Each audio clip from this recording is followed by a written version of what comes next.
हरे कृष्णा। मैं स्वर्गवास easy to learn में आप सभी का हार्दिक स्वागत करता हूं। जैसा कि आप सभी को पता है कि हमारा उद्देश्य स्वास्थ्य से संबंधित सही जानकारी सरल भाषा में प्रत्येक व्यक्ति तक पहुंचाना है। इसी कड़ी में जो है हम आज एक खास बीमारी के बारे में डिस्कस करेंगे। जैसा कि आपको पता है कि हर बदलते मौसम के अनुसार कई सारी ऐसी बीमारियां हैं जो हमें देखने को मिलती हैं, और उन बीमारियों में सबसे कॉमन बीमारी जो हमें देखने को मिलती है वो होती है बुखार। बुखार जो है वो कई प्रकार की होती है। कई प्रकार की ऐसी बुखार होती हैं जो हमारे लिए जानलेवा भी होती हैं, और कुछ बुखार ऐसी होती हैं जिनमें जान का कोई खतरा भी नहीं होता। ज़्यादातर जो हम नाम सुनते हैं वो उनमें सुनते हैं कि मुझे डेंगू हो गया है, मुझे मलेरिया हो गया है, मुझे चिकनगुनिया हो गया है। ठीक है, ऐसी कई सारी बीमारियां हैं, जीका वायरस है, ऐसी कई सारी बीमारियां हैं जो कैसे फैलती हैं? मच्छरों के काटने से फैलती हैं। ऐसा हम सब ने सुना है कि मच्छर ने काट लिया इसलिए ये बीमारी हो गई। तो आज हम इन बीमारियों को एक सही तरीके से समझने की कोशिश करेंगे कि क्या असल में ये बीमारी मच्छर के काटने से होती है, इन बीमारियों में हमें क्या करना चाहिए, कैसे हम इन बीमारियों से बच सकते हैं, और यदि हमें ये बीमारियां हो गई हैं तो कैसे इन बीमारियों का इलाज किया जा सकता है। इन्हीं सारी चीज़ों के जवाब जो है वो आपको इस क्लास में मिलेंगे। इसलिए यदि आप इस चैनल पे नए हैं तो हमारे चैनल को जरूर सब्सक्राइब कर लें, और यदि आप इस चैनल पे पुराने हैं तो वीडियो पूरा जरूर देखेंगे। इसके साथ साथ आप जो है वो क्लास को शेयर कर देंगे, और यदि आपको क्लासेज अच्छी लग रही है तो आप जो है वो कमेंट्स भी कर सकते हैं और ये भी बता सकते हैं कि आपको कौन सी बीमारी के बारे में जो है वो जानकारी प्राप्त करनी है। तो मैं बात कर रहा था कि ऐसी बीमारियां जो दहला देती है हमारे दिल को कि मलेरिया हो गया, डेंगू हो गया, उससे मौत हो गई। तो क्या असल में डेंगू, मलेरिया, चिकनगुनिया ये ऐसी बीमारियां हैं जिनसे व्यक्ति की मृत्यु हो जाती है, या फिर ऐसी बीमारियां हैं जिनका इलाज नहीं है, या ऐसी बीमारियां हैं जिनका इलाज है? ये सारे सवाल जो है वो हमारे दिमाग में आते हैं कि क्या सच में एक छोटा सा मच्छर हमें काटता है और ऐसा हो जाता है। इन सब सवालों के जवाब हम ढूंढेंगे इस क्लास में। उससे पहले मैं आपको कुछ तथ्य बताना चाहूंगा। आपको नजर आ रहा है national centre for vector borne disease control. ठीक है, मतलब हमारा जो राष्ट्रीय सेंटर है जहां पर मच्छरों से होने वाली जो बीमारियां हैं उन्हें कंट्रोल किया जाता है, वो बोर्ड जो है वो हर साल हमें ये बताता है कि कौन सी बीमारी जो है वो कितनी हो रही है और उस बीमारी से कितनी डेथ होती है। तो क्लास शुरुआत करने से पहले ये डेटा मैं आपको इसलिए बता रहा हूं ताकि आपके मन से ये डर निकल जाए कि ये बीमारियां खतरनाक होती हैं। खतरनाक होती हैं पर इतनी खतरनाक नहीं जितना हम समझ रहे हैं। मतलब इन बीमारियों का सही टाइम पे सही तरीके से इलाज किया जाए तो इन बीमारियों से जान जाने का खतरा नहीं है, लेकिन हाँ इन बीमारियों में जान भी जा सकती है, ऐसी भी बात है। तो देखो हम बात करते हैं कि ये सिचुएशन की हम बात करते हैं तो अलग अलग सारे केसेज मैंने यहां पे लिखे हैं, सिर्फ डेंगू ही नहीं। देखो यदि बात करें 2019 और 2023 का, तो 2019 में डेंगू के लगभग कितने 1,57,315 केस जो है वो क्या गए थे, रजिस्टर किए गए थे। मतलब टेस्ट करके ये पाया गया कि 1 लाख से ज्यादा मरीजों के अंदर जो है वो डेंगू है। उसमें से सिर्फ और सिर्फ 166 लोगों की मौतें हुई है। इसका मतलब ये डेटा मुझे ये बता रहे हैं या आप सबको ये बता रहे हैं कि सिर्फ 0.1% केसेज जो हैं ऐसे होते हैं जिनमें इन बीमारियों से मौत होती है। और चिकनगुनिया में तो मौत के चांसेज है ही नहीं। चिकनगुनिया का यदि आप सही से इलाज कर रहे हैं तो इसमें मौत होने के चांसेज नहीं है। इसके अलावा यदि आप देखें तो मलेरिया के अंदर भी जो है वो डेथ रेट होती है। मलेरिया के अंदर भी जो है वो व्यक्ति की मृत्यु हो सकती है, लेकिन आप केसेज देखो कितने सारे केसेज, 1 लाख से ऊपर जब केसेज जा रहे हैं उनमें सिर्फ 100 मरीज जो हैं वो ऐसे हैं जिनकी इस बीमारी से डेथ हुई है। तो क्लास स्टार्ट करने से पहले ही मैं आपके दिमाग से ये निकाल देना चाहता हूं कि आपको डरने की बिल्कुल भी जरूरत नहीं है, क्योंकि जिस पॉजिटिविटी के साथ में आप जो है वो बीमारियों से लड़ेंगे उतनी ही ताकत के साथ और उतनी ही जल्दी जो है आप बीमारियों से रिकवर होंगे। इसलिए हमेशा बीमार यदि हो भी गए हैं तो आपके मन के अंदर एक पॉजिटिविटी होनी चाहिए कि हाँ इस बीमारी से मैं लड़ लूंगा या ये बीमारी से मैं सही हो जाऊंगा। ठीक है, यदि हम 2023 के लास्ट तक की बात करें तो ये डेटा बताते हैं कि जहां पे केसेज बढ़े हैं तो डेथ रेट भी बढ़ी है। केसेज भी तो बढ़े हैं, यहाँ पे देखो यहाँ 3 लाख के करीब चले गए हैं तो केसेज बढ़े हैं तो डेथ बढ़ गई है। ठीक है। ऐसे ही हम मलेरिया की बात करें तो देखो यहां जो है वो 186 था, यहाँ पे 227 हो गए, तो केसेज बढ़े हैं लेकिन मलेरिया की डेथ रेट जो है वो कम हुई है। क्यों? क्योंकि मलेरिया का सही इलाज यदि हमने लिया है तो ऐसे कंडीशन में इस बीमारी से बचा जा सकता है। ये बीमारी जो है वो आपने कहा था कि मच्छर फैलाते हैं। बीमारी किससे होती है? मच्छरों से होती है। कैसे होती है इसके बारे में भी हम अलग से आराम से बात करेंगे, सरल भाषा में बात करेंगे। लेकिन इतना समझ में आ गया कि ऐसी खतरनाक बीमारी जिनसे हमारी जान भी जा सकती है वो सिर्फ और सिर्फ मच्छर की वजह से होती है। तो हम कुछ सामान्य से उपाय कर सकते हैं जिनसे हमें ये बीमारी हो ही नहीं, या हम इस खतरनाक बीमारी से बच सकते हैं। क्या कर सकते हैं? कहा कि बीमारियां फैलाने वाले कौन हैं? मच्छर हैं। तो मच्छरों से बचाएंगे अपने आप को तो इस बीमारी से भी हम बच सकते हैं। तो हम क्या करें और क्या ना करें, इन चीजों पे हम ध्यान देते हैं तो ये बीमारी जो है वो सही रहेगी, या हमें जो है वो इस बीमारी से बचा पाएंगे अपने आप को और अपने परिवार वालों को। देखो इसमें लिखा हुआ है कि क्या नहीं करें। तो देखो कि कभी भी ऐसे कपड़े नहीं पहने जिनमें आपके हाथ पैर दिख रहे हो, क्योंकि आपने कहा कि मच्छर काटेगा। तो यदि आपने हाथ पैरों को कवर करके रखा है, ज्यादातर चांसेज होते हैं कि आप जो है वो पूरे कपड़े पहनो, ठीक है। लंबे स्लीव्स वाले कपड़े जो है वो पहनेंगे। ऐसी कंडीशन में क्या है, मच्छर काटने के चांसेस कम होंगे, तो मच्छर कम से कम सरफेस एरिया में आपसे टच होंगे, ठीक है। अरे जैसे अब चेहरा बचा तो चेहरा तो हिलता डुलता रहता है तो मच्छर बैठेगा नहीं, ठीक है। हाथ जो है वो हिलते डुलते रह रहे हैं, इसलिए क्या है कि ऐसा सरफेस एरिया बचेगा जहां पर चांसेज वैसे भी कम है। दूसरा देखो बच्चों को वही बात है कि बच्चों को भी आप जो है वो ज्यादातर कंडीशंस में हम होते हैं कि आजकल बच्चों को ऐसे शॉर्ट्स वगैरह पहनाते हैं, तो ऐसी हाफ स्लीव्स या शॉर्ट्स जो है वो पहनाने से बच्चों को बचे। उन्हें भी फुल स्लीव्स पहनाएं जब मौसम बदल रहा है, जब बारिश के बाद में सर्दी आ रही है, या ऐसे केस रिपोर्ट होते हैं, ऐसी कंडीशंस जब आपको लगे कि अब आउटब्रेक हो रहा है या अब इस बीमारी के ज्यादा केसेज मिल रहे हैं, मतलब जो है वो मच्छर हावी हो रहे हैं, तो ऐसी कंडीशन में उन समय के दौरान तो एटलीस्ट कम से कम आप अपने बच्चों को या अपने आप को बचा ही सकते हैं। चलो क्या करें? तो आपने कहा कि मच्छरों से बचना है, तो देखो मच्छर कहां बन रहे हैं? मच्छर बनते हैं जहां पे पानी जमा होता है वहां पे। तो आप अपने जो कूलर हैं या जो छोटे छोटे कंटेनर हैं जहां पानी इकट्ठा होता है उनको क्या कर लें, 5-7 दिन के अंदर खाली कर लें या साफ कर लें, नया पानी भर दें, जमा नहीं होने दे पानी को, ठीक है। मच्छर के काटने को रोकने के लिए दिन में क्या करें? एरोसोल का उपयोग करें। इसके अलावा क्या कर सकते हैं? यदि दिन में आप सो रहे हैं तो मच्छर भगाने वाली जो भी क्रीम होती है या मच्छरदानी ओढ़ के सोएंगे तो मच्छर खाएंगे नहीं, मच्छर खाएंगे तो बीमारी होने के चांसेस होंगे ही नहीं, ठीक है। आगे लिखा हुआ था कि नाली जो अपने कूड़े हैं, ठीक है, जहां पर भी पानी इकट्ठा होता है तो आप क्या करें, वहां पे पानी इकट्ठा ही नहीं होते, तो पानी इकट्ठा नहीं होगा तो मच्छर पैदा नहीं होगा, मच्छर पैदा नहीं होगा तो वो मच्छर हमें काटेगा नहीं, मच्छर हमें काटेगा नहीं तो हमें बीमारी होगी नहीं, ठीक है। तो ये इंपॉर्टेंट चीजें हैं जिन पे हमें ध्यान देना चाहिए। अब बात करते हैं कि ये सारी की सारी बीमारियां जो होती हैं इनके अंदर बुखार हो जाता है, सारी की सारी बीमारियों में जो है वो दर्द हो जाता है, तो मुझे कैसे पता चलेगा कि मुझे डेंगू है, कि मुझे मलेरिया है, कि मुझे चिकनगुनिया है, और यदि है भी तो क्या करूं, कैसे इलाज करूं, कहां जांच कराऊं, कैसे पता चले? तो इन सब के बारे में हम बहुत ही सरल भाषा में पढ़ने की कोशिश करेंगे। जैसा कि क्लास की शुरुआत में आप सबने पढ़ा या समझा कि ये जो बीमारियां होती हैं ये मच्छरों से होती हैं। किससे होती है? मच्छरों से होती है। देखो दो चीजें होती हैं, एक होता है वेक्टर और एक होता है होस्ट, ठीक है। वेक्टर का मतलब होता है वाहक, वेक्टर का मतलब क्या होता है? वाहक, ठीक है, वेक्टर, ठीक है। और एक होता है होस्ट। कहने का मतलब एक वो जो ये चीजें सप्लाई कर रहा है, लेकर आ रहा है, ठीक है। जैसे कि मुझे बीमारी है, मुझे मलेरिया हुआ है, ठीक है। अब इस मलेरिया को किसी दूसरे व्यक्ति में पहुंचाएगा, सप्लाई करेगा, वो सप्लायर कौन है? वो होता है मच्छर। मच्छर ये बीमारी पैदा नहीं करता, इस चीज को आपको ध्यान में रखना है, ठीक है। ये बीमारी मच्छर से नहीं होती, बीमारी की वजह कोई और है जिसके बारे में हम डिस्कस करेंगे। मच्छर तो सिर्फ और सिर्फ एक कैरियर है, एक वाहक है। वो तो बेचारा जैसे मुझ में बीमारी होगी तो मेरा खून चूसेगा, मतलब मेरे में से वो बीमारी का वायरस या बैक्टीरिया या पैरासाइट जो भी है वो लेगा और वो किसी दूसरे को जाके काटेगा तो उसके अंदर वो छोड़ देगा। तो ऐसे जैसे टीबी जैसे होती है, पल्मोनरी टीबी, तो मेरे खांसने से वो एरोसोल किसी दूसरे के अंदर जाते हैं और उसमें टीबी हो जाती है। ऐसे ही क्या होता है कि मलेरिया भी एक से दूसरे में हो रहा है, लेकिन ऐसे नहीं कि ऐसे छू लिया या ऐसे नहीं होता, ठीक है। कैसे होता है? मच्छरों से होता है।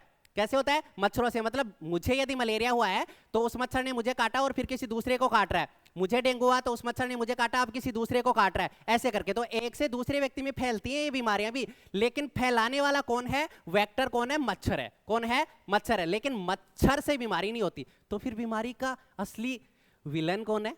बीमारी पैदा कौन करता है? तो जानते हैं। देखो, डेंगू और चिकनगुनिया जो होते हैं उसके लिए अर्बोवायरस फैमिली का एक वायरस जो है वो जिम्मेदार होता है। कौन जिम्मेदार होता है? अर्बोवायरस फैमिली है, उसका एक वायरस जो है वो जिम्मेदार होता है। मतलब ये दोनों बीमारियां जो हैं वो किससे होती हैं? वायरस से। ये किससे होती हैं? वायरस से। मतलब विषाणु जनित जो है वो बीमारी है। ठीक है। मलेरिया जो है वो होता है किससे? पैरासाइट से। प्लाज्मोडियम। किससे होता है? Plasmodium parasite. प्लाज्मोडियम। ठीक है। पैरासाइट मतलब परजीवी। ठीक है। ये वायरस से होता है और ये किससे होता है? पैरासाइट से। याद रह जाएगा। ठीक है। कहने का मतलब दोनों चीजें अलग अलग हैं।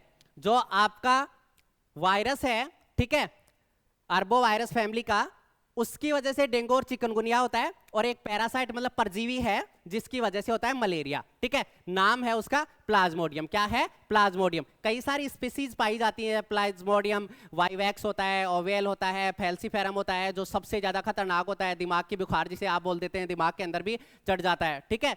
और ज्यादा खतरनाक मलेरिया जो है वो क्रिएट कर देता है। ऐसे कई सारी स्पीसीज जो हैं, प्रजाति जो है वो होती हैं। क्लियर है? यहां तक कोई नहीं है? ठीक है। अब देखो होता क्या है। ये वायरस जो है ना वो कहाँ रहता है? इस मच्छर पे। कहाँ है? मच्छर पे। जैसे कोई भी मच्छर है, और ये जो मच्छर है, इस मच्छर का नाम भी याद कर लेंगे। मच्छर जो है दोनों ही फीमेल है। मच्छर जो है वो दोनों ही क्या है? फीमेल है। ठीक है। दोनों ही मादा मच्छर है। कौन कौन से मच्छर है? तो वो जो पैरासाइट लेके घूमने वाला मच्छर है, ठीक है, पैरासाइट लेके, ठीक है, वो तो है एनाफिलीज। एनाफिलीज। ठीक है। और ये जो वायरस लेके घूमता है, इस मच्छर का नाम क्या है? एडीज। एडीज। ठीक है। Aedes aegypti. क्लियर है? तो एडीज मच्छर जो है, ये मच्छर का नाम है। ये एडीज एजिप्टी जो है, इसके अंदर क्या है? वायरस है। ऐसे ही एक मच्छर है जिसका नाम है एनाफिलीज। मादा एनाफिलीज मच्छर जो है, ठीक है, इसके अंदर क्या है? मादा एनाफिलीज मच्छर जो है ये लेकर घूम रहा है आपका पैरासाइट। क्या लेकर घूम रहा है? पैरासाइट या प्लाज्मोडियम को लेकर घूम रहा है। अब देखो होता क्या है। इन मच्छर के ऊपर ये चीजें हैं, ठीक है, मतलब ये तो सप्लायर हैं। अब ये मच्छर क्या करते हैं? ये इनएक्टिव फॉर्म में है। अब ये जाकर किसी भी हेल्दी व्यक्ति को काटेंगे। क्या करेंगे? किसी भी हेल्दी व्यक्ति को काटेंगे। जैसे कि मच्छर आया मेरे पास, कौन सा? एडीज आया। ये एडीज आया और आके इसने मुझे काटा। तो जैसे ये मुझे काटता है तो खून चूसेगा। तो खून चूसेगा तो खून चूसते समय इसके ऊपर जो ये वायरस लगा हुआ है, वो वायरस जो है वो कहां चला जाता है? मेरे ब्लड के अंदर। कहां चला जाता है? मेरे ब्लड के अंदर चला जाता है। और मेरे ब्लड के अंदर जाकर के क्या मिलता है? मेरा ब्लड मतलब ह्यूमन, यहां पे जो है ह्यूमन बॉडी जो है वो इसका होस्ट है, ये इसका घर है। अब इसको घर मिल गया, अब आराम से ये पनपेगा, बड़ा होएगा। ठीक है। तो अब जैसे मेरे शरीर के अंदर ये वायरस जाता है, वायरस जाके होता है एक्टिवेट। वायरस जाके क्या हो जाता है? एक्टिवेट हो जाता है। क्लियर है? ऐसे ही इधर भी होता है। ये जो एनाफिलीज मच्छर है, मादा एनाफिलीज मच्छर है, ठीक है, ये किसी भी नॉर्मल इंसान को काटेगी। नॉर्मल इंसान को काटेगी तो काटते ही ये जो पैरासाइट है प्लाज्मोडियम, ये मेरे खून के अंदर चला जाएगा। कहां चला जाएगा? मेरे खून के अंदर चला जाएगा। खून के अंदर जाके कहां चला जाएगा? लीवर के अंदर। कहां चला जाएगा? लीवर के अंदर चला जाएगा। अब लीवर के अंदर जाके 100 से 200, 200 से 500 ऐसे अपनी संख्याएं बढ़ा लेता है और फिर बाहर आता है और खून में आता है। जैसे ही ये खून के अंदर आएगा तो खून के अंदर आने के बाद में क्या होगा? मेरी बॉडी देखेगी कि ये नई चीज कौन आ गई, तो वो उसे मारने की कोशिश करेगी। तो मारने की कोशिश करेगी मतलब लड़ाई होगी। तो अंदर जो है वो लड़ाई होगी तो हमें क्या नजर आएगा? बुखार, कंपी लग के जो है वो बुखार हमें आएगा। इधर भी सेम कंडीशन होगी। मच्छर ने वायरस डाला है, मेरा शरीर बोल रहा है ऐसी चीजें तो मेरी नहीं है, ये नई चीज कहां से आ गई, मारो इसको। ठीक है, तो मेरी WBC जो है वो एक्टिवेट होंगी, वो उसे मारने की कोशिश करेंगी। तो ऐसी कंडीशंस के अंदर शरीर के अंदर जो है वो गर्मी होगी, मतलब गर्म होगा, बुखार होगा। सिंपल सी चीज है। इसलिए ध्यान रखना, कैसी बीमारी हो, कैसी बुखार हो, ठीक है, इनमें हाई ग्रेड फीवर होता ही होता है, बहुत तेज बुखार आता है। कभी कभी ऐसी कंडीशन होती है 103, 104, 105 डिग्री फ़ारेनहाइट तक भी बुखार जाता है। अब मुझे कैसे पता चले तो कि मुझे मलेरिया हुआ है कि डेंगू हुआ है कि चिकनगुनिया? आपने कहा था कि बुखार है, बुखार तो तीनों के अंदर होती है, तो मैं क्या करूं? ठीक है, हाँ, तो अब देखो, जैसे ही ये मच्छर काटता है और वायरस अंदर जाता है, तो उसके बाद में सिम्टम्स कब आएंगे उस पर डिपेंड करता है। तो सबसे पहली चीज होती है इंक्यूबेशन पीरियड। कहने का मतलब पहला सिम्टम्स कब आता है? काटने के बाद में, वायरस अंदर प्रवेश करने के बाद में। तो चिकनगुनिया के लिए जो है वो 3 से 5 दिन इंक्यूबेशन पीरियड होता है। चिकनगुनिया का इंक्यूबेशन पीरियड कितना होता है? 3 से 5 दिन, ठीक है। 3 से 5 दिन के अंदर जो है वो ये बुखार जो है वो तेज बुखार का आना, ठीक है, सर में दर्द होना, ठीक है, जोड़ों में दर्द होना, मांसपेशियों में दर्द होना, ये होने लग जाएगा। ऐसा ही जो यदि डेंगू होगी मुझे तो कब होगा? इंक्यूबेशन पीरियड 5 से 7 दिन, ठीक है। और यदि मलेरिया है तो थोड़ा सा टाइम लेता है, ठीक है, लगभग 10 से 15 दिन। तीनों ही बीमारियों के अंदर बुखार जो है वो क्या होता है? हाई ग्रेड फीवर, बहुत ही तेज बुखार होता है। अंतर कैसे पहचानूं? तो देखो कैसे अंतर पहचानेंगे। मैंने कहा कि हमेशा ध्यान रखना, मलेरिया के अंदर 3 स्टेजेज आती है, ठीक है, हॉट, कोल्ड एंड सीवरिंग। जब भी बुखार आएगी बहुत तेज बुखार आएगी, ठीक है, बुखार आएगी, बुखार आने के बाद में क्या होगा? ठंड लगेगी, और ठंड लगने के बाद में क्या होगी? सीवरिंग, कंपकपी छूटेगी और पसीना आएगा, ठीक है। तो तीनों चीजें याद रखना, ठीक है। शरीर क्या होगा? गर्म होगा, मतलब उसके बाद में शरीर में क्या होगी? ठंड होगी, और उसके बाद में क्या होगा? पसीना आएगा। ये तीनों स्टेजेज होती हैं मलेरिया के अंदर, ठीक है। दूसरा अंतर कि कैसे पता चले कि मलेरिया है, तो आपको पता चल जाएगा कि मलेरिया के अंदर जो फीवर आता है ना वो पीरियोडिकली आता है। कैसा आता है? पीरियोडिकली, मतलब एक समय के अनुसार। जैसे हर शाम को मेरे को ही आ रहा है, आज शाम को 4 बजे आया, फिर दूसरे दिन शाम को 4 बजे ही आ रहा है, या 12-12 घंटे से आ रहा है, तो शाम को 4 बजे आ रहा है, फिर सुबह 4 बजे आ रहा है, फिर शाम को 5 बजे आ रहा है, फिर सुबह 5 बजे आ रहा है, ऐसे पीरियोडिकली आता है। जबकि डेंगू और चिकनगुनिया में जो है वो कंटिन्यूअस फीवर जो है वो बना रहता है। जैसे मैंने दवा खाई, रुक गया, फिर आ गया, फिर दवा खाई, रुक गया, फिर आ गया, ऐसे करके फीवर जो है या बुखार जो है वो आता रहता है। तो पहली चीज तो बुखार से पता लगा लेंगे कि बुखार यदि पीरियोडिकली आ रहा है मतलब मलेरिया हो सकता है, ठंड देकर आ रहा है मतलब मलेरिया हो सकता है, कंपकपी छूट रही है, पसीना छूट रहा है रात में, तो हो सकता है। अब देखो मच्छरों के बारे में देखें तो ये डेंगू और चिकनगुनिया वाले जो वायरस वाले मच्छर होते हैं ये दिन में काटते हैं। ये कब काटते हैं? ये डे टाइम में काटते हैं। हमें कब काटते हैं? डे टाइम के अंदर काटते हैं। जबकि मलेरिया वाला जो पैरासाइट वाला ये मच्छर है, मादा एनाफिलीज, ये जनरली जो है वो कब काटता है? नाइट के अंदर काटता है, ठीक है। रिसर्च ये बताती है कि ये वाला कब काटता है? नाइट में, ठीक है। अब देखो तो आपको क्या करना है, और ये भी फिक्स टाइम होता है। जैसे सुबह जो है वो 2 घंटे, जैसे 8 से 10-11 बजे वाला टाइम होता है, उस समय ये एक्टिवेट होगा एडीज, ठीक है। और उसके बाद में शाम को जैसे 4 से 6 बजे वाला टाइम रहेगा तब एक्टिवेट होगा। ऐसे 2-3 घंटे ही तो आपको आपका अपना ध्यान रखना है और आप आसानी से बच सकते हैं। दूसरा इंपॉर्टेंट चीज, चलो बुखार से तो समझ में आ जाएगा कि ऐसे ऐसे लगेगा, लेकिन अब यहां तो दोनों में बुखार एक जैसी है, तो अब अंतर कैसे पहचाने? चलो मलेरिया का तो सीधा सीधा पता चल गया कि भाई मलेरिया के अंदर तो ठंड लगेगी और पसीना भी आएगा और तेज बुखार आएगी, ठीक है, और मांसपेशियों में दर्द भी होगा, ठीक है, ये सारी चीजें हैं। पर इधर भी चिकनगुनिया और डेंगू का कैसे पता चले? फिर दोनों के अंदर बुखार जो है वो दवा ले रहा हूं, ठीक हो जा रहा हूं, फिर बुखार आ रही है, फिर दवा ले रहा हूं, फिर ठीक हो जाऊं, कैसे पता चलेगा? देखो बहुत ही इंपॉर्टेंट चीज मैं आपको बताना चाहूंगा। क्या होता है? दर्द जो होगा, जोड़ों में दर्द, दोनों के अंदर क्या होगा? जॉइंट पेन होगा। क्या होगा? जॉइंट पेन होगा। जोड़ों में बहुत ज्यादा दर्द होगा। जोड़ों में क्या होगा? बहुत ज्यादा दर्द होगा। ध्यान रखना, डेंगू के अंदर जो जॉइंट पेन होता है वो बड़े जॉइंटों में होगा। कहां होगा? बड़े जॉइंटों में। जो हमारे लार्ज जॉइंट हैं वहां, जैसे कि मेरे कंधे में दर्द हो रहा है, मेरी कमर दर्द कर रही है, मेरे घुटने दर्द कर रहे हैं, ऐसा कर रहा है, मतलब तो क्या चांसेज हैं डेंगू के। और छोटे छोटे जो मेरे जॉइंट्स हैं, जैसे कि मेरी कलाई में दर्द हो गया, मेरी ये वाले जॉइंट्स हैं, तो छोटे छोटे स्मॉल जॉइंट्स जो होते हैं उनमें यदि पेन हो रहा है तो मैं समझूंगा कि मुझे क्या है? चिकनगुनिया है। क्या है? चिकनगुनिया है।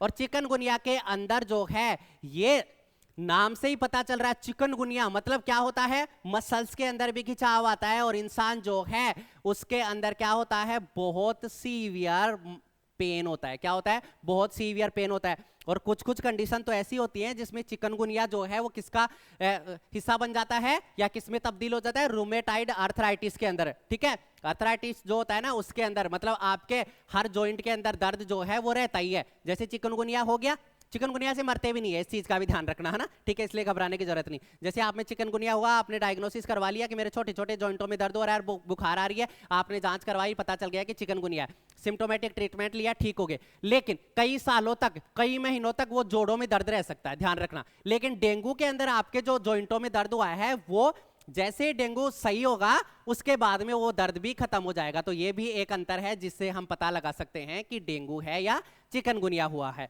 क्लियर है, यहां तक कोई दिक्कत नहीं है। अब देखो डेंगू में क्या होता है, डेंगू के अंदर आपने कहा था कि हाई ग्रेड फीवर तो आता ही है, बहुत तेज बुखार आता है, 102, 103, 104 तक आता है। इसके साथ साथ एक और आप सबने सुना होगा कि डेंगू होगी प्लेट्स कम होगी। क्या होगी, प्लेट्स कम होगी। क्या होती हैं प्लेट्स, प्लेटिलेट्स। क्या होती हैं ये प्लेटिलेट्स, तो प्लेटिलेट्स क्या होता है, खून का ही एक हिस्सा होता है। खून का जो है वो दो हिस्सा होता है, एक जो है वो कोशिकाएं होती हैं और एक प्लाज्मा होता है, ऐसे दो हिस्से होते हैं। दो कोशिकाएं जो होती हैं उसका 1% करके कोई प्लेटिलेट्स होती है। ये प्लेटिलेट्स जो होती हैं वो क्या करती हैं, जैसे कि ये मेरा खून है, ठीक है, यहाँ पे ये खून बह रहा है इस नस के अंदर, क्लियर है। अब इसमें ये जो प्लेटिलेट्स होती हैं, ये कोशिकाएं होती हैं, ये क्या करती हैं, इस खून को यदि यहाँ से फट गया ना, कोई रप्चर हो गया, जैसे मुझे चोट लगी और यहाँ से रप्चर हो गया, तो ये प्लेटिलेट्स आएंगी और यहाँ पे चिपक जाएंगी ऐसे। तो यहाँ पे चिपक जाएंगी ऐसे करके, ऐसे ऐसे ऐसे ऐसे एग्रीगेट हो जाएंगी, चिपक जाएंगी, तो क्या होगा, यहाँ पे जम जाएगा। जम जाएगा तो क्या होगा, खून बाहर नहीं लगेगा, मतलब खून बहेगा नहीं, ऐसा काम करती हैं। अब होता क्या है कि जैसे ही ये डेंगू होता है, तो मैंने कहा ना कि नया वायरस आता है तो हमारा शरीर जो होता है ना उसके खिलाफ एंटीबॉडी तैयार करता है। तो शरीर एंटीबॉडी तैयार करता है मतलब लड़ाई करता है कि आप कहां से आ गए मेरे शरीर के अंदर, है ना, ठीक है, तो उसे मारने की कोशिश करेगा। तो उसे मारने की कोशिश करेगा तो गर्म होगा, मतलब हाई ग्रेड फीवर आएगी। ऐसी कंडीशन में जब एंटीबॉडी बनती है तो वो एंटीबॉडी इस वायरस को तो मारने की कोशिश ही करती है, इसके साथ साथ प्लेटिलेट्स को भी कम करती है। इसलिए देखना डॉक्टर ने आपको बताया होगा, यदि आपके परिवार में किसी को डेंगू हुआ है तो वो बोलता है कि 1-2 दिन में प्लेटिलेट्स अपने आप ऊपर आने लग जाएंगी। ठीक है, क्या होगा, 1-2 दिन प्लेटिलेट्स कम होंगी, फिर उसके बाद अपने आप बढ़ेंगे। क्यों, क्योंकि हमारा बॉडी सिस्टम जो है वो ऐसा कर रहा है। समझ आ रहा है क्या बताना चाह रहा हूं मैं, क्योंकि हमारा बॉडी सिस्टम इससे लड़ रहा है, इस वायरस से, तो इसे मारने की कोशिश कर रहा है। ऐसी कंडीशन में प्लेटिलेट्स पे भी हमला हो जाता है और प्लेटिलेट्स की संख्या कम हो जाती है। ठीक है, तो धीरे धीरे प्लेटिलेट्स की संख्या बढ़ जाएगी, कोई घबराने की जरूरत नहीं है बिल्कुल भी। बात आती है कि यदि प्लेटिलेट्स की संख्या और कम हो जाए, जैसे कि आपने कहा कि लगभग 1.5 लाख से 4.5-5 लाख तक रहेंगी, इससे भी कम हो जाए, जैसे 10,000, 20,000, 5,000 ऐसे प्लेटिलेट्स हो जाए, तो ऐसी कंडीशन में हमारा खून जो है वो बहुत पतला हो गया, अब प्लेटिलेट्स नहीं है। तो ध्यान रखने वाली ये चीज है कि गलती से कहीं से भी आउटब्रस्ट हो गया, ठीक है, मतलब फट गई कोई सी भी नस से, तो पूरा का पूरा खून बाहर, मतलब खून तो रुकेगा ही नहीं, और खून नहीं रुकेगा तो आदमी मर सकता है। इसे बोलते हैं डेंगू हीमोरेजिक फीवर। तो दो प्रकार हो गए डेंगू के, एक तो क्लासिकल डेंगू हो गया और एक हीमोरेजिक डेंगू हो गया। क्लासिकल डेंगू का मतलब तो आपने बता दिया कि जिसके अंदर हाई ग्रेड फीवर आएगा, बहुत तेज बुखार जो है वो आएगी और उसके साथ में प्लेटिलेट्स की कमी हो जाएगी। यदि प्लेटिलेट्स की कमी हो जाएगी और हमारी जो नसें हैं वो फट जाएं और खून निकलने लग जाए, ठीक है, तो ऐसी कंडीशन को बोलते हैं डेंगू हीमोरेजिक फीवर। तो ऐसा कैसे पता चलेगा, जब खून पतला हो जाएगा तो बाहर चकते से बनने लगेंगे, लाल लाल ऐसे दिखने लग जाएगा आपको ना, स्पॉट से बन जाएंगे, जिन्हें बोलते हैं रेसेज। ध्यान रखना चिकनगुनिया में भी ऐसा होता है, लेकिन चिकनगुनिया में रेसेज जो हैं वो ऑल ओवर बॉडी पे होते हैं, ठीक है, जबकि डेंगू के अंदर जो रेसेज होंगे, जो चकते बनेंगे, लाल लाल स्पॉट बनेंगे, वो हाथ पैरों में ज्यादा देखने को मिलेंगे और फेस पे आपको ज्यादा देखने को मिलेंगे। तो आप ऐसे अंदाज लगा लोगे कि ये चिकनगुनिया है और ये क्या है, डेंगू है। यहां तक भी कोई कंफ्यूजन है नहीं है। इसलिए आपको ध्यान रखना पड़ेगा कि डेंगू खतरनाक इसलिए हो जाती है, क्यों, टाइम पे इसका इलाज नहीं लिया। तो टाइम पे इलाज नहीं लिया मतलब एक बार तो शरीर काम करता है ना, तो ऑटोमेटिक कम होंगी और बढ़ेंगे। इसलिए आपको रोज जो है, आप देखना यदि डॉक्टर के पास जाएंगे तो वो रोज आपकी जांच करता है, सीबीसी जो है या प्लेटलेट्स जो है वो रोज जांच करता है। क्यों, क्योंकि शरीर तोड़ रहा है और शरीर ही बना रहा है, तो देखते हैं कि बढ़ने लगी कि नहीं लगी। क्योंकि हमने तो ऐसे सोच लिया कि ये तो शरीर तोड़ता है और चलो छोड़ दो, अपने आप 3 दिन में सही हो जाएगा, और 3 दिन में बहुत कम हो गई तो मर सकता है ना आदमी, इसलिए रिस्क नहीं लेना है। जांच जरूर करवानी है। मैंने कहा आसान भाषा में समझाने की कोशिश करेंगे पर सही जानकारी जो है वो देने की कोशिश करेंगे। तो आपको डॉक्टर को जरूर दिखाना है। क्लियर है? ठीक है।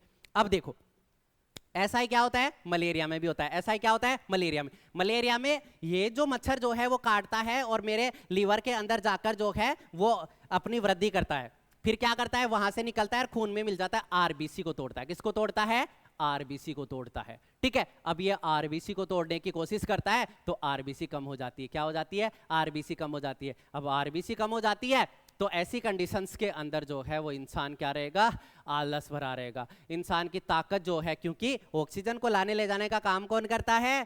ठीक है, RBC कर रही है तो वो कम हो जाएगी। ठीक है, तो ऐसी कंडीशन में आदमी जो है वो सुस्त सा हो जाएगा, बुखार जो है आएगी, और वो भी 3 स्टेजों के अंदर बुखार आएगी। ठीक है, तो चलो अब ये तो समझ गए हम कि मच्छर से नहीं होता, मच्छर सिर्फ इन्हें एक से दूसरे में फैलाने का काम करता है। ठीक है, डेंगू और चिकनगुनिया जो है वो वायरस से होने वाली एक बीमारी है। ठीक है, अरबो वायरस, और मच्छर का नाम है एडीज। ये जो है वो खुद में नहीं रखता।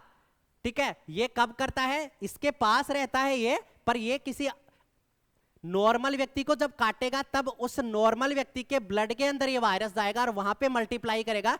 फिर उसी व्यक्ति को जिसको इन्फेक्टेड किया है उसको दूसरा कोई एडीज मच्छर जो है वो काटेगा, तो फिर वो खून चूसेगा तो उस खून में वो वायरस चला जाएगा। अब वो वायरस एक्टिवेट है तो अब वो मच्छर किसी दूसरे व्यक्ति को जाकर काटेगा तो उसके अंदर सीधा जो है वो क्या हो जाएगा?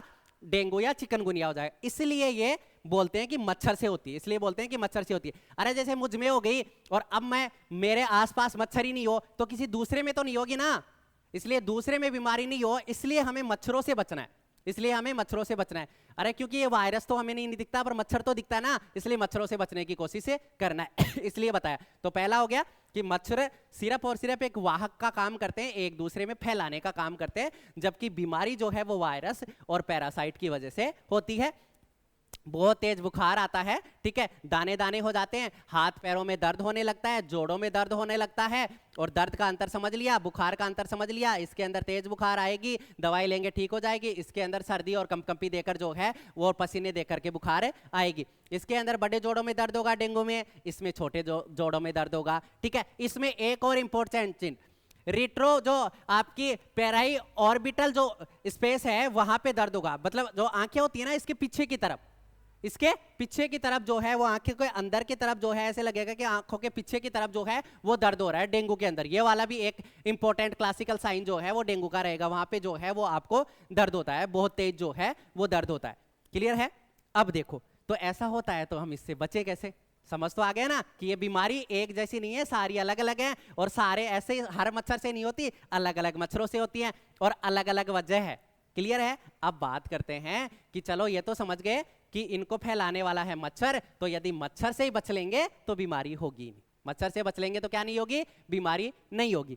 ठीक है, लेकिन देखो तो कैसे हम इन केस को कंट्रोल करें? तो आपने कहा था कि सबसे पहला तो आपने पढ़ा कि ये बीमारी जो है वो मच्छर की वजह से होती है। बीमारी किसकी वजह से होती है? मच्छर की वजह से होती है। तो जो फैलाने वाला है, जो इसको एक दूसरी जगह पे ले जाने वाला है, वो ही बंद कर देंगे, उसे कंट्रोल कर लेंगे तो अपने आप ये बीमारी कंट्रोल हो जाएगी। तो कैसे कंट्रोल करेंगे? या तो कोई पोछा लगाएं रोज, पेस्ट कंट्रोल जो है वो कोई भी, या फिर पर्सनल प्रोफाइलैक्टिक, जैसे कि मैं अपने ऊपर ऐसी कोई क्रीम लगा लूं कि मुझे मच्छर नहीं काटे, मच्छरदानी पहन के रहूं, ठीक है, सोऊं, या फिर पूरे कपड़े पहन के रहूं, तो ऐसी कंडीशन में मच्छर नहीं काटेंगे। और बायोलॉजिकल मतलब मच्छर की स्पेसीज पैदा नहीं हो, एक मच्छर पैदा हो गया, ठीक है, कूलर के अंदर, अब उस पानी को खाली कर दिया तो वो वाला मर गया, दूसरा नहीं आया, क्योंकि इनका जो लाइफ स्पान होता है वो भी लगभग 3 वीक के समथिंग होता है, तो 20-25 दिन जो है ये जीवित रहते हैं। तो ऐसी कंडीशंस के अंदर आप उसे खाली कर देंगे तो वो मर जाएगा, दूसरा पैदा नहीं होगा। तो ये हो गया बायोलॉजिकल कंट्रोल। ऐसे मतलब मच्छरों से हम बच सकते हैं। पहला,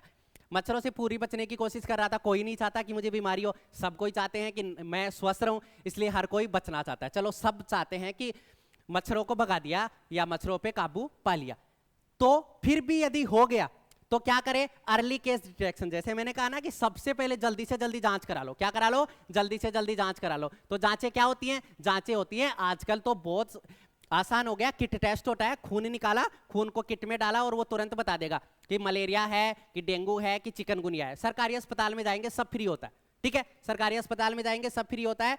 जल्दी से जल्दी आपको बुखार आ रही है, तेज बुखार आ रही है, तो आप हॉस्पिटल में जाओ और जांचें करा लो, ठीक है।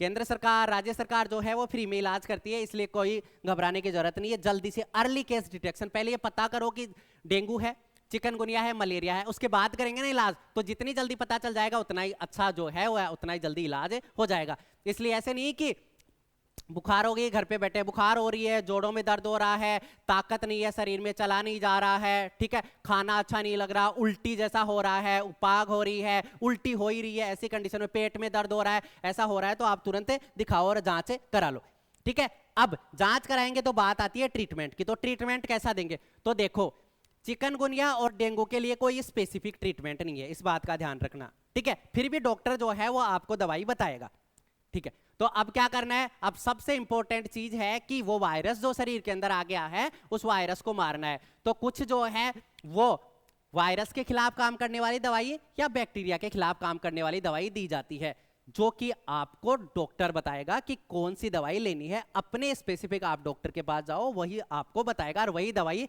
लेनी है। ऐसे किसी के भी कहने से कोई भी एंटीबायोटिक या वायरस के खिलाफ काम करने वाली दवाई कभी नहीं खानी। क्लियर है? क्यों? क्योंकि आपने कहा कि प्लेटलेट्स की कमी होगी, ऐसी कंडीशन में कोई ऐसी दवाई दे दी जो प्लेटलेट्स को और कम करती है, तो ज्यादा नुकसान हो जाएगा। इसलिए कभी भी जो है वो ऐसे बिना प्रेस्क्रिप्शन के दवा नहीं खाना। खाओ तो पैरासीटामोल खा सकते हो आप बुखार के लिए, कि बुखार तेज हो रहा है, पैरासीटामोल खा लिया, फिर बुखार कम हो जाएगा, ठीक है। फिर दोबारा बुखार आया, पैरासीटामोल खा लिया, दिन में 2 बार 3 बार आप जो है वो पैरासीटामोल खा रहे हैं, या आसपास में हॉस्पिटल है तो आप जाकर तुरंत दिखा लो, डॉक्टर आपको बताएगा वो दवाई आपको लेनी है, कोई स्पेसिफिक ट्रीटमेंट नहीं है। ज्यादा से ज्यादा आराम करना है। क्या करना है? ज्यादा से ज्यादा आराम करना है, क्योंकि ज्यादा से ज्यादा आराम करोगे तो बॉडी तो खुद भी तो मेंटेन कर रही है ना, तो बॉडी खुद मेंटेन कर लेगी। और हाइड्रेशन, हाइड्रेशन का पूरा ध्यान रखना है, ज्यादा से ज्यादा पानी आपको पीना है। और घरेलू रेमेडीज की बात करूं तो हमारे घर परिवार में बताया जाता है, जैसे पपीते के पत्ते होते हैं, ठीक है, उनका रस पिलाएंगे तो ऐसी कंडीशन में प्लेटलेट्स जो है वो ज्यादा जल्दी तेजी से ग्रोथ करती हैं। ज्यादा से ज्यादा पानी पिलाओ, ठीक है। ठंडा खाना मत दो, ज्यादा गर्म खाना मत दो, ठीक है। नॉर्मल खाना जो है वो खिलाओ, ज्यादा से ज्यादा रेस्ट कराओ, घुमाओ फिराओ मत, ठीक है। कब्ज नहीं होनी चाहिए मरीज को, क्योंकि कब्जी होगी और प्लेटलेट्स कम हैं, और यदि लैट्रिन के रास्ते से यदि लैट्रिन गाढ़ा हो गया तो खून आया तो वो खून रुकेगा नहीं, ठीक है। इसलिए क्या करना है? ऐसा खाना दो कि उससे कब्ज भी नहीं हो, इस चीज का भी आपको ध्यान रखना है। इसके अलावा मैंने कह दिया आपको कि पेशेंट को लिटाए रखो, या जिसे हो गया है डेंगू और चिकनगुनिया उसे आराम दो, तो वह ज्यादा घूमेगा उमेगा नहीं, तो चोट लगने के चांस नहीं होंगे, खून बहने का कोई चांसेज नहीं है।